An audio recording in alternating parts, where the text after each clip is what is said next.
Hello, everybody, and thank you for watching the Storytelling Alchemist show on the Los Angeles Tribune here every Wednesday night at 10 p.m. Eastern, 7 p.m. Pacific. I am excited about having my guest on tonight. And as you know, I love hearing about people's stories and how they have overcome adversity and have found, and basically are teaching the rest of the world on there's no obstacle that we cannot overcome. And so that's what our subject is about tonight. And I want to introduce my friend Raja on the line tonight. He is a martial arts instructor, a cancer scientist, and well, you just have to watch the story because he's absolutely incredible and it's very inspiring.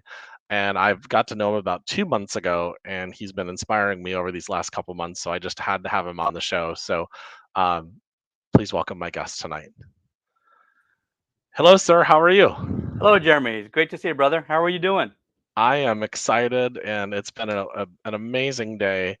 Except I avoided being out in the heat. I stayed in the air conditioning here in my office all day long. I can empathize. Yes, I've been trying to do that too. In fact, right here, I'm sitting here with the big bottle of cold Gatorade Zero. So I'm right there with you.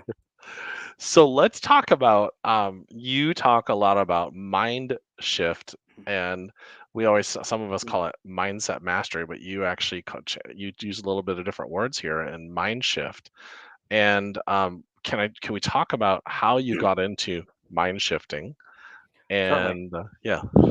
So it goes back. Honestly, it really starts through my journey through the martial arts. I've been teaching. I've been teaching and training in the martial arts now for 37 years. My base system is in Tang Soo Do, and then every 5 years we kept adding another system.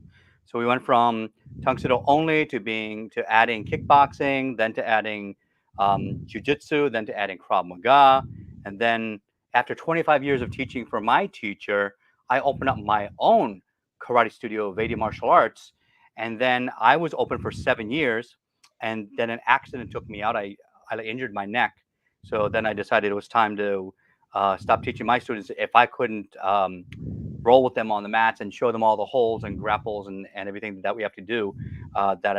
It wasn't fair to them, so I decided to close my school until I could fix this. So that was 4 years ago. Mm. But during this time, so now I'm teaching back in my teacher school again, helping him out. I just sort of an assistant and kind of, I'm still top student there. I'm still senior student. Everybody still calls me Master Vaidya, and which is like a nomenclature I only use in the karate studio, because I think like titles get in the way of us connecting. So one what I realized at the karate school was that um, I saw a pattern of students going from a white belt mindset where they kind of come in, they're struggling, they're not sure if they're going to be able to do something. Can I do this kick? Can I do this punch? And oh, well, that's really hard. I can't break that board. No way. Until eventually you start training them in the right way, you give them the opportunities, and you do a system which I call success stacking. Small things over and over and over again. And they start to go from a white belt mindset to a black belt mind shift where, all right, I don't know if I can do it, but it's possible. So it's possible for somebody else. Maybe it's possible for me. And so that's how you start to break down that wall. And truly, and in our daily lives, with everything that's happening right now, with everything that's happening during the pandemic, people have greater anxiety, greater stress. There's a huge increase in teen suicide, and now we have all of these mass shootings. There's a hole in the soul of our nation. I'm gonna say that again. There's a hole in the soul of our nation because Yeah. people don't know how to deal with that stress and anxiety. Well, what I do is in my system, I help them to kind of have like a toolbox of strategies that they can use throughout the day. And there are certain techniques that you can use to help calm your anxiety, to take control of stress, and to empower yourself so that when you stand in front of people and speak, they look at you as if you're an authority factor, that you are the person in the room that has all the answers. And if I can help you get that black belt mind shift on a daily basis, then life finally gets back under your control. Because truly, life is 10% of what happens to you, but 90% of how you react to it. And that's the 90% I want all of you to realize that is in your hands. There's something when I was really inspiring is we met on Speakers Playhouse, and Yeah, and then we met, in person in a Zoom meeting. yeah, And so one of the things you've overcome so much adversity in your life, and one of them is a lifelong stuttering. And yeah. how did you overcome that? That's something that really people struggle there with their Well, entire life.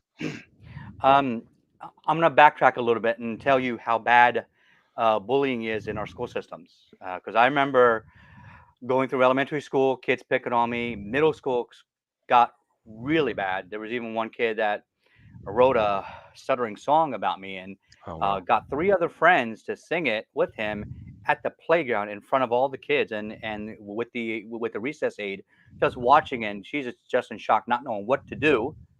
Meanwhile, all the other kids are laughing at you. So, it turns into one of those like the movies like Carrie, where you got the one person that's centered and everybody gangs up on. And so I had two choices. I could either crumble from that or I could rise through the ashes like a phoenix. And I decided I was going to fight, not just for my right to speak, but for my right to live. So I was, so one of my mottos and catchphrases is fight to live, because truly, every single day of our lives, we have to fight to live, to keep our confidence while other people try to tear us down. We have to fight to live so that people don't dismiss us, because we all have amazing talents out there. I don't believe there's anybody out there that has a handicap anymore. I think that everybody is actually differently skilled, and you may look at someone who's in a wheelchair or someone who's deaf or someone who's blind and feel sorry for them, but they don't feel sorry for themselves.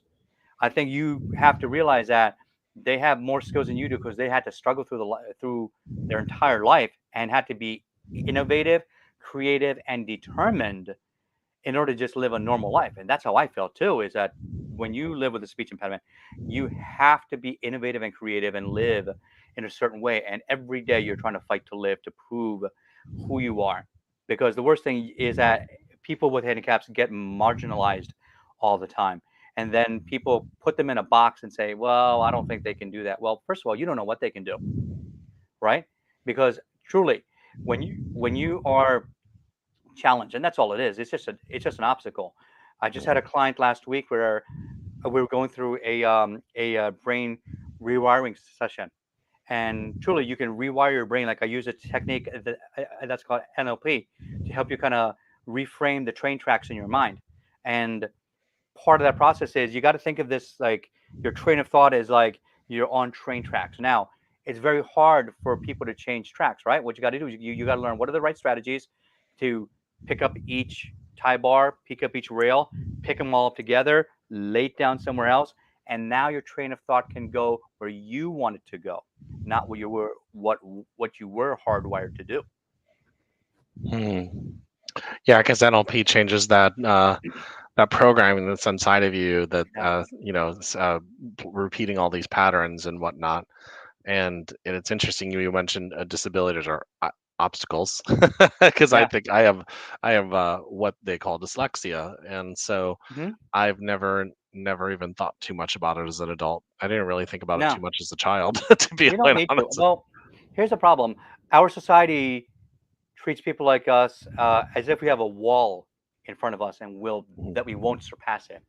And that gets reinforced with teachers, with coworkers, with social media, and sometimes I can't tell you how many movies I've seen where the person with the stutter or the speech impediment was the bad guy. Why? Oh yeah. Why are they always the bad guy?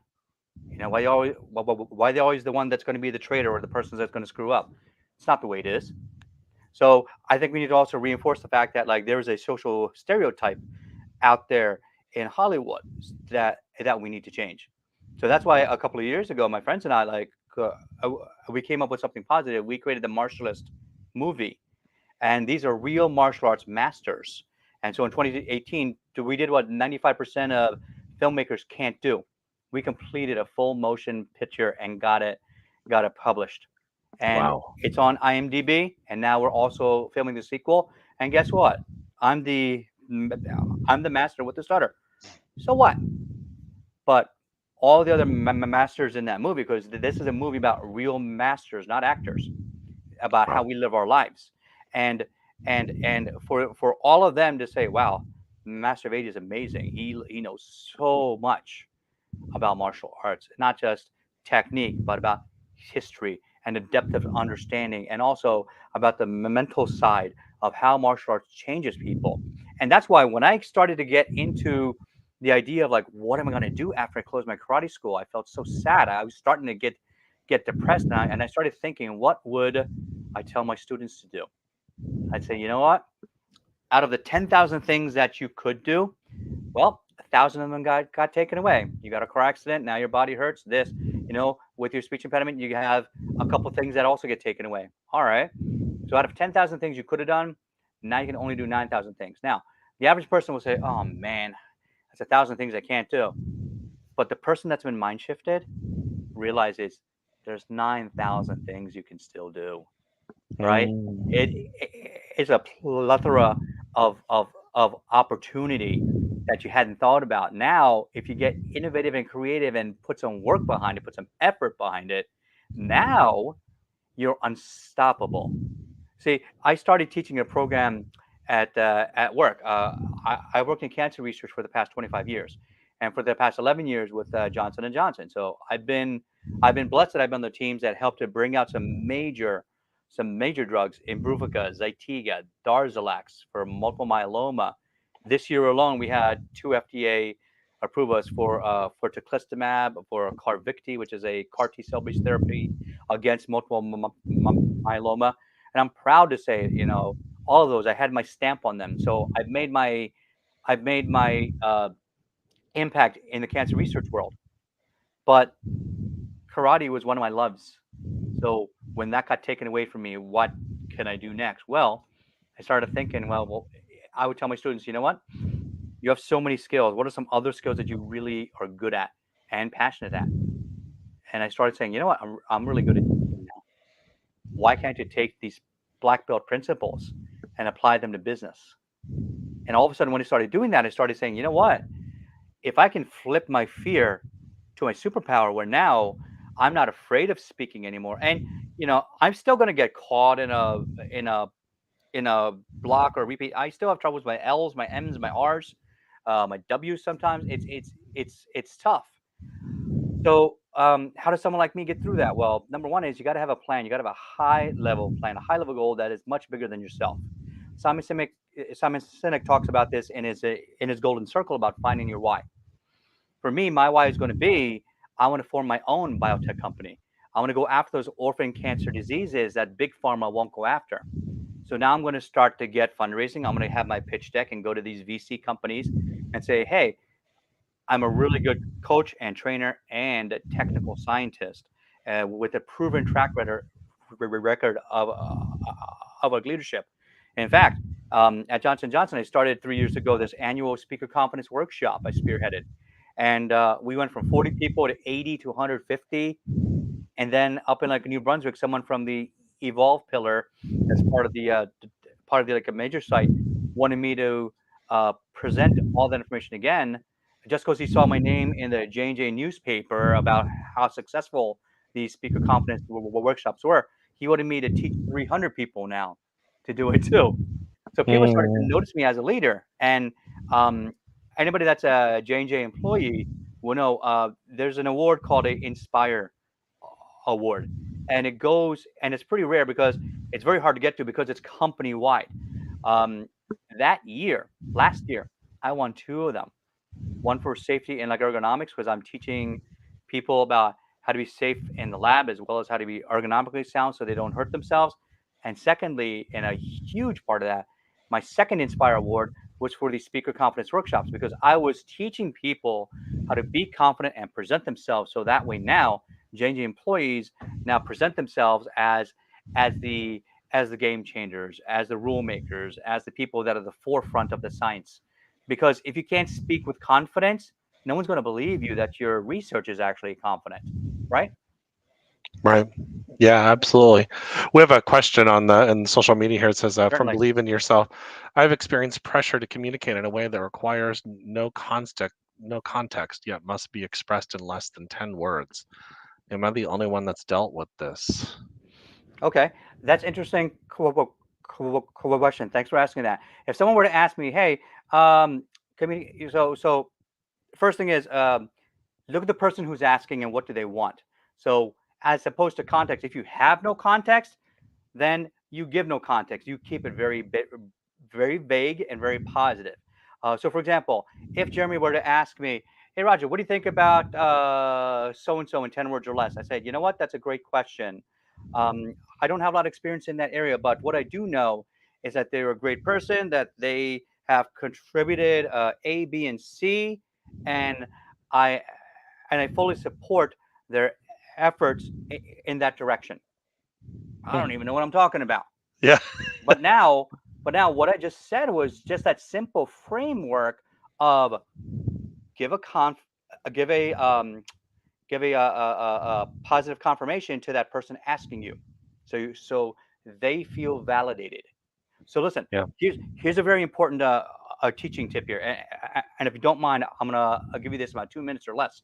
Yeah. Um, a lot of times when people are asking you asking you a question, they don't really want the answer coming from you. They want their answer back at them. So Mm. a lot of people, when they listen and they ask questions, they just answer without thinking.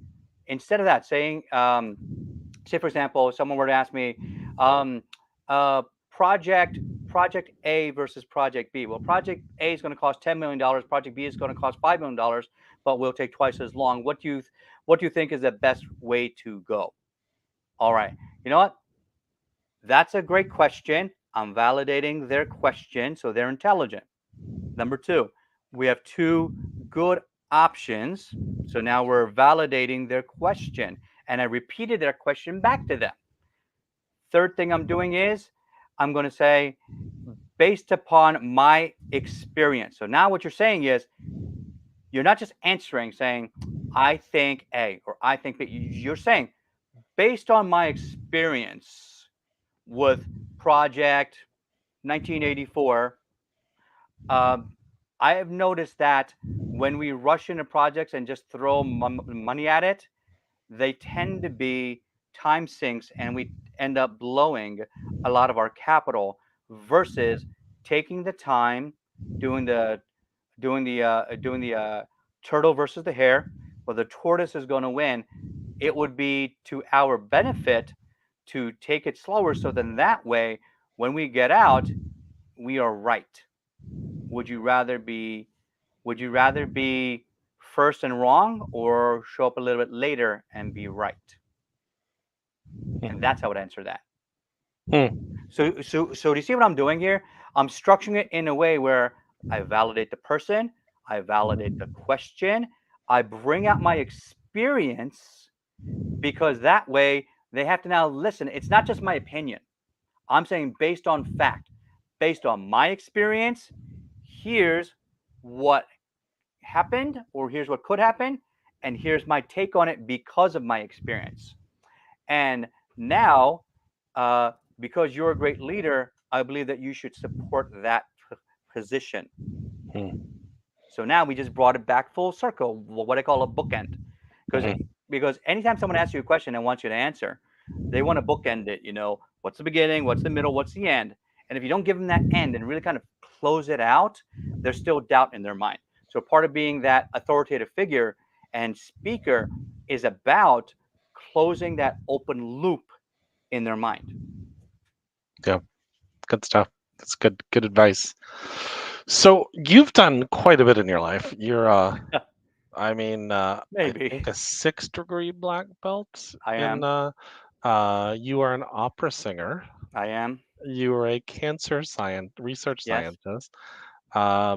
You are now a public speaker. You've done Yes, a TEDx talk. I You have. are a coach. Is Right. there anything that Raja doesn't do? And then how did you, that's a pretty well-rounded area. How did you get into all of that? Are you just really a go-getter and really just I'm well, I mean, I think because of my upbringing and the amount of bullies I had to deal with, I just had for me it was about survival. What could I do to stop the bullying? And that's really just what it started as. And then I didn't realize later that people would be inspired by this stuff. I just was trying to survive. Think about this. Imagine this skinny little Indian kid, really, really skinny, with a stutter, and I'm a first generation Indian kid, so I'm in the 1% of like minorities in the entire school that is very homogenized. It's mostly white school districts, and so I stuck out like a sore thumb. Plus, I had these gigantic Coke bottle glasses that were even bigger than this. Here we go. Here's my screen glasses, but they were bigger than this. Now I've imagine got this them myself. skinny kid with these big glasses. It just must have looked hysterical. And by the way, 8th grade, I had a mullet. Oh, so did I I. had a mullet. I did. I rocked the mullet for a year. It was fun. And then it just got too hot, so I had to finally chop it off. But when you talk about inspiration, I never did any of this stuff as even though all these years for somebody else. I did it for myself. And later on, I realized that by doing it, I was actually being the example that people are looking for. And as a result of that, I guess I inspired people. And especially in the last, my gosh, in this past 3 to 6 months, I mean, my business has just like taken off. It's skyrocketed. People have been reaching out to me right and left. I used to do my weekly coaching show, a Freedom Coaching Live, once a week. I used to do a short training or do a short interview. Now I went from 1 day a week, 5 days a week because I have so much demand. I'm booked all the way out for the next 3 months, and it's a good problem to have. But I'm a little tired some days. But in the beginning, just to answer your question, it was just purely about survival. How am I going to get this bullying to stop? And you'll laugh, and it's okay. I watched The Karate Kid, and as soon as I saw that, I'm like, yes, yes, I found the answer. Karate is going to change my life. So after I watched the movie, I went straight to my parents, and my dad was at work, so I asked my mom, "Mom, I want to take karate. I want to learn karate." And she said, "No, the kids are going to hurt you." I'm like, "Oh crap, I can't take karate now." So wait, so the next day I take my dad. I ask him to say, "Hey, Dad, can we go to the karate school over there and just check it out?" And so I started to be like a little bit more strategic. I didn't ask him to sign me up. I just said, "Hey, can we go check it out?" So when we get there, we check everything out. I'm like, "Yes, I'm in love." I said, "Dad, I got to do this." So he signs me up for a year. So yes, score, I'm in. So I finally started my path to changing my life, and this is truly the way that, and this has been the reason my instructor school, I was able to help so much and be that role model. Is that I knew right from the beginning, this is not a hobby, this is a life changing event, and I Yeah. treated it as such. And someday, like, I'm going to interview my teacher on my show, and he'll tell you, I had the biggest work ethic of anyone because I didn't have the talent. I was definitely not physically talented. I was very skinny and kind of weak. I mean, I kind of run, but not really that fast. So I couldn't do push-ups, couldn't do jump rope. I'm like, ugh, I used to hate all those things. And so I had to mold myself, kind of like the way Rocky Balboa did. Yeah. It's you just have to just through sheer willpower and will of mind. And believe me, I went through those battles where I got knocked down. Well, guess what? I just kept getting back up, and I kept doing that longer than anybody else. I trained 6 days a week. I was the first one in class. I was the last one to leave. My teacher had to kick me out of class a bunch of times. He said, "No, no, no, you're too young. Just go home now. Go home now. You trained enough today." And I and when it came time for my black belt, and here's another sub story behind this. My first karate school, I was in about 2.5 years. I pre-tested for a black belt. This is when I'm 13 years old. So I pre-tested for a black belt, 13-year-old kid, you know, insecure little kid, and we had to pay for the test, and it was a freaking joke. And I was like, "What is this?" And I was looking at the caliber of all the students that were part of that class. Something's not right here. So I went and I approached my master and asked him, "Excuse me, sir, I think something's wrong with the test." And he just looked at me, "Raja, you don't know what you're doing. Go back to class." And then he had this very deep, like Korean voice, first generation, um, you, you know, kind of broken English sound.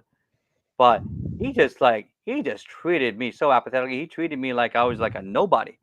And I said, "What? You know, I didn't want the belt. I don't give a damn about the belt. I wanted to feel like a black belt. I wanted to be a black belt." So I had two Mm. choices. I had to either settle down and work harder, or I had to just go take the test and pay again for the black belt test. So 1 week before my black belt test, guess what I did? I quit. I Wow. quit. So, and there's a speech I gave not too long ago where I said how I said no to black belt that turned me into a true master. Because by saying no to the easy route, like a lot of us do, how many of us are out there saying, you know what? I could have taken that easy job, but I didn't take the one that I really wanted that paid less money. You know, you chased the wrong thing. How many of us, take the easy route? Oh, I don't want to take my kids to sports. I'm just too busy. Uh, you know, versus really spending the time and being with them, being present with them. Every Friday night, I have on my calendar 8 to 11 family movie night. My son makes popcorn. We pick a Disney movie or some other movie. Right now, we're watching Stranger Things, just to finish up the season, and it's so much fun because I lived through all of that with them, and they get to see that Dad prioritizes them. Yeah. That's something that I think a lot of children need is nowadays. And so, by saying no to black belt, I joined my second school, and that teacher, Mr. Pope, Mr. Daniel Pope, taught me the right way, and he restarted me from the white belt. He let me keep my rank, but I had to relearn everything, my stances, my punches, my kicks, and you know what? I I decided that I'm gonna out train everyone because I didn't have the talent, I didn't have the abilities, so only thing I could do is I could work harder than them. So that's what I did. Came in every single class, came in first person in class, last person to leave. And other people that do this. LeBron James, he was caught leaving. There was a reporter that I went to interview him, and, and LeBron said, yeah, like meet me at this gym at like 4:30 in the morning. And the reporter said, what? 4:30 in the morning? I said, yeah, like meet me there. So so the reporter shows up there. LeBron's been already training for an hour and a half. So he started, working on his basics with other coaches. So that way he just fine tunes. Can you imagine somebody that practices their foul shot 10,000 times from every single angle? Apply that now to like the martial arts. Imagine Bruce Lee that always said, don't don't worry about the person that knows 10,000 techniques. Worry about the person that has practiced that technique 10,000 times. Yeah, and I think what you're talking about too is that all of us have this story, no matter what it is, of something that they want to do, and people have told them that they can't. Mine was I wanted to be the drum major of my high school band, and then I went on to drum and bugle corps, and I was uncoordinated and was in the Magic of Orlando and the Suncoast Sound and Yeah. competed all over the country. Hmm. But I wasn't the best. I wasn't even close to being the best. Right. Matter of fact, I was a klutz, and so. Um, and then I got that drum major role, and Awesome. I got the most improved in marching and drum corps because I did not have no rhythm whatsoever, but I learned the mathematics behind music Yeah. and the subdivision. And I think that all of us, if we find that niche of how we can overcome whatever it is, and it's interesting because as I'm sitting here talking about this, even the rich kid that we think has everything, he's maybe has an abusive parent, or he's Yeah. being neglected, or stuff like that, and he's having to overcome that inner story that he doesn't feel loved, Yeah. and whatever. And so we all have those things, and I think the biggest thing is to continue forward and don't give up. I think that's the lesson that you're talking about, is you never gave up. Yeah. So, I That's mean, you true. quit black belt, but then you found something else, which is, I think, the part of your program, right? You're getting people to think. Your coaching is getting people to You're think like a black you're belt. creating a mind shift because, well, basically what that was is that the whole point of that story is that people take the easy route. I Yeah, could have said yes to black belt and I could have gotten an easy win, but I knew it would have been false. And a Yeah. lot of us go for those false wins. And when you go for those false wins, you start to get the like a veneer of success, Right. but you still don't quite have that inner success. You know, you're worrying about something called the like external locus of control. You're still dependent on other people's opinions of you to guide your success. Well, every single true successful entrepreneur has gotten to that internal locus of control, because externally everybody's going to think you're crazy, and you have to believe in yourself so much that you realize, you know what, they're not, I'm not crazy, everybody else is, because we're going to walk to the beat of our own drum. Yeah. And to all those bullies in the past, I got to say now, I'm not mad at any of them anymore. You know, I just can't be, because now when I look back and I think, you know, just like what you said, maybe those bullies had problems. Maybe they had, you know, some demons they had to deal with at home. One of one of the worst bullies that I had growing up in like middle school, he reached out to me on Facebook last year, and he apologized profusely about his behavior. It's amazing. And he said that uh, he was really messed up because of his parents. There were like a divorce issues, there was abuse issues.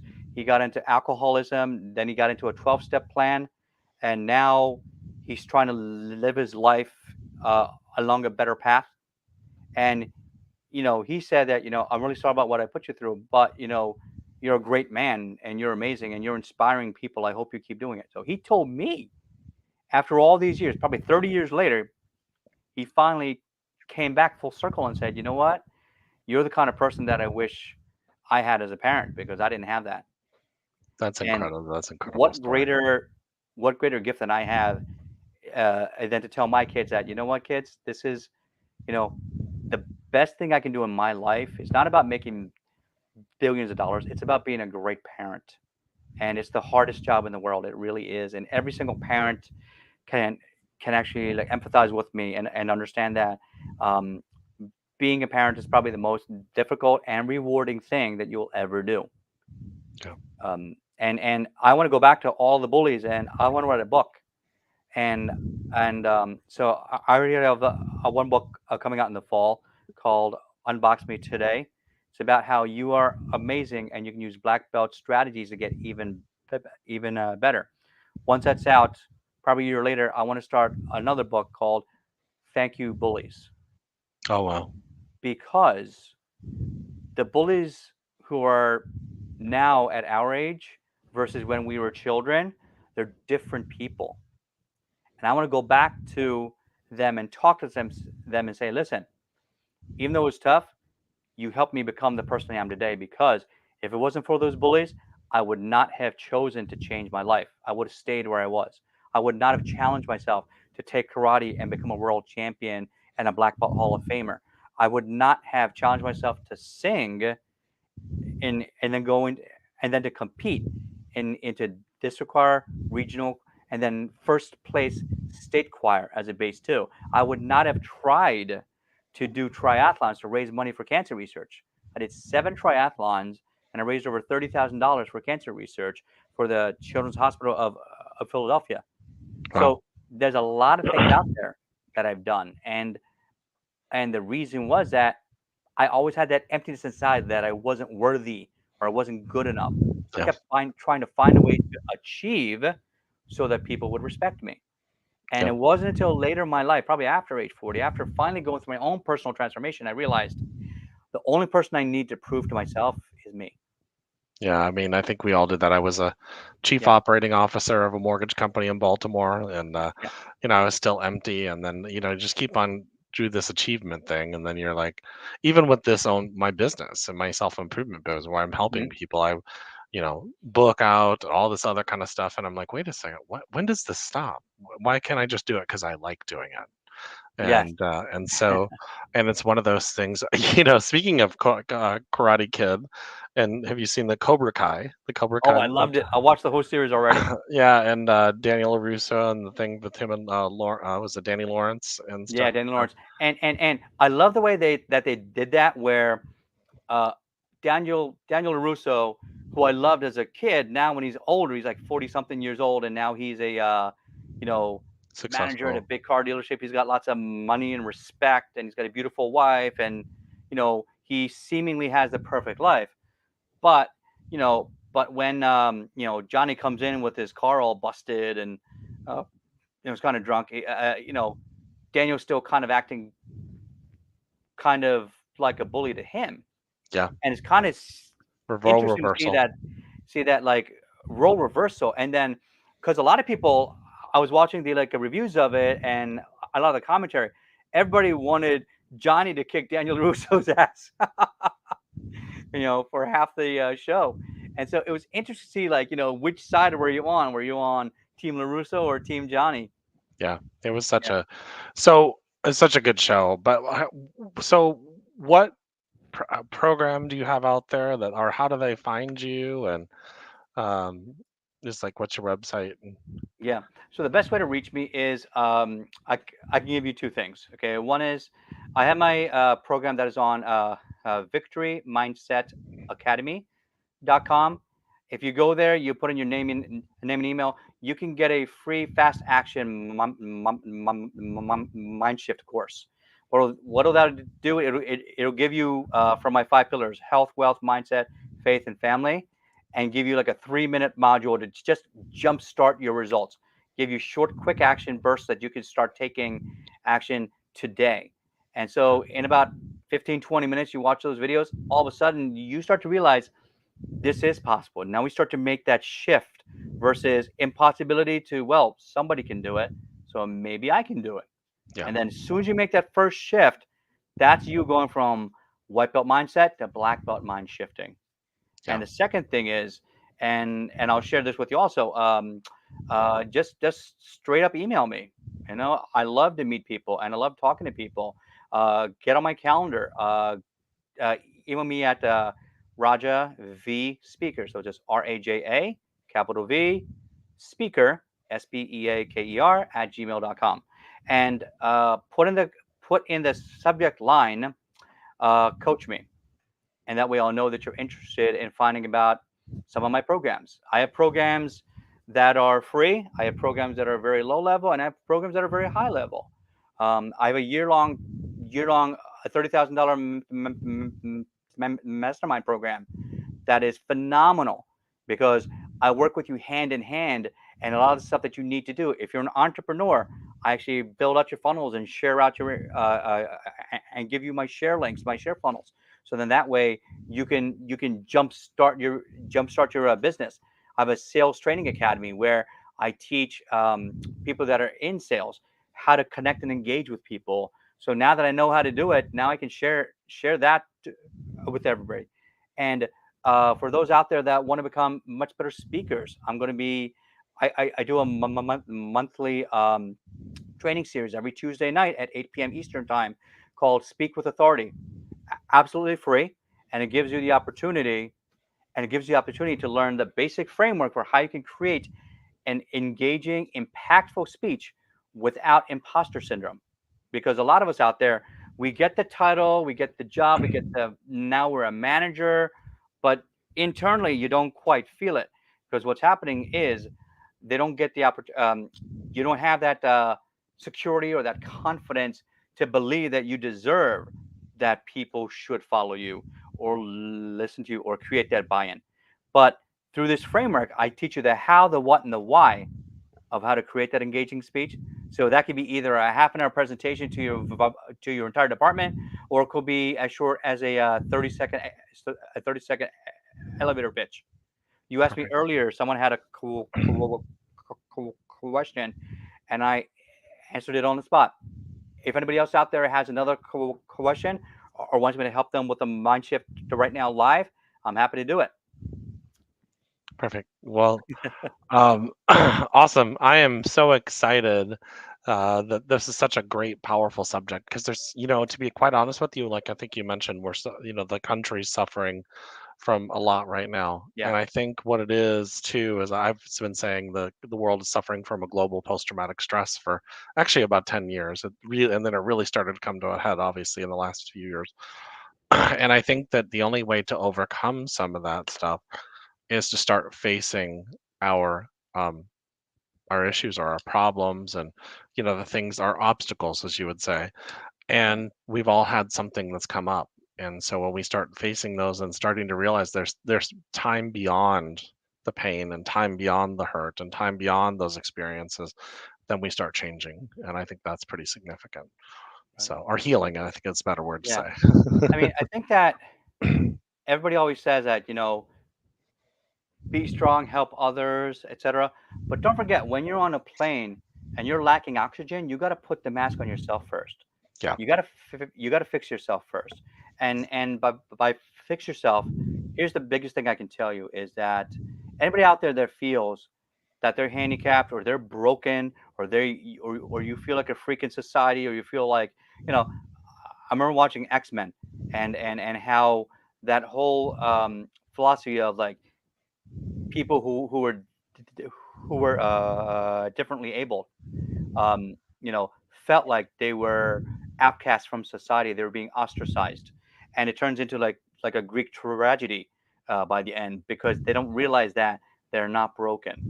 So part of Mhm. the process that I always tell people is that listen, everybody, every other coach you've gone to, every other person or guru that you went to or mastermind or book you've read, they tell you how broken you are and how they can fix you. First step I say is you are amazing and you can only get better because you're not broken, truly, because everybody has a gift to share with the world and yours is just waiting to be found.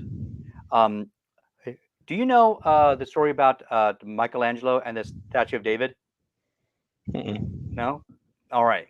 Um, So, if you haven't seen this Statue of David, I've seen replicas of it. I go to Home Goods, and we're always seeing like, should we buy that one, or maybe there's a print of it. But the actual one was actually made from a 6-ton block of white marble.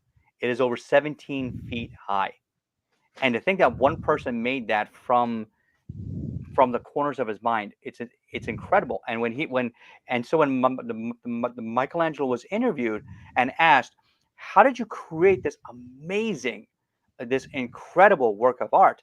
and that people are actually saying that you can see the you know the fine detail of the hair. You can see the veins on the arms. I mean, it's just amazing. And he said that um, he didn't create something. What he did was he found the greatness that was within and he removed the excess until he Wow. revealed it. No. So that's my process is I don't think you're broken. I think you have greatness inside you. You just can't see it yet. And like me, who is insecure and sad and depressed and trying to figure out what to um, about what to do with my life, I found the greatness that was within me, and it took me a very long time to do it. But if I can do it, I think that you can do it. Thank you. Thank you very much, Raja. And I just want to, before we close out tonight, I am launching a Patreon community, the Storytelling Alchemist Patreon community, and the address is up on the screen. Hmm. Everybody check it out. It has some of my favorite, I've had a podcast now since 2011, Hmm. and some of my favorite interviews are up there. But more importantly, I'm going to be doing lectures and bringing on speakers like Raja for exclusive classes. That'll be live on Zoom, and then the Yeah, recording will be there. So it can be as low as I believe $5.99 a month to be a part of that community. So everybody go check it out. And my guest next week is Howard Brown, which is going to be an amazing conversation as well. But here nice. every week, 10 p.m. Eastern, 7 p.m. Pacific. And Raja, thank you so much for being on the show. It's been very much a pleasure. And I'll be seeing you tomorrow, I'm sure, at Speakers Playhouse. So, Definitely. And thank you so much, Jeremy. And Jeremy, just over here, we always say, I'm going to ring the victory bell for you. Thanks I for love it. thanks for having me on the show and having and and and allowing me to share my impact and my story with the world. I mean, I think that together we can change and we can create some major impact. So thank you for that. Yeah, absolutely. Thank you so much. And oh, you're real quick. Raja is pulling up, and I want to just bring this up. Um, I'm going to share this before we end the show. You can go to his I'm just gonna put it into the Sure. comments here so everybody can see it.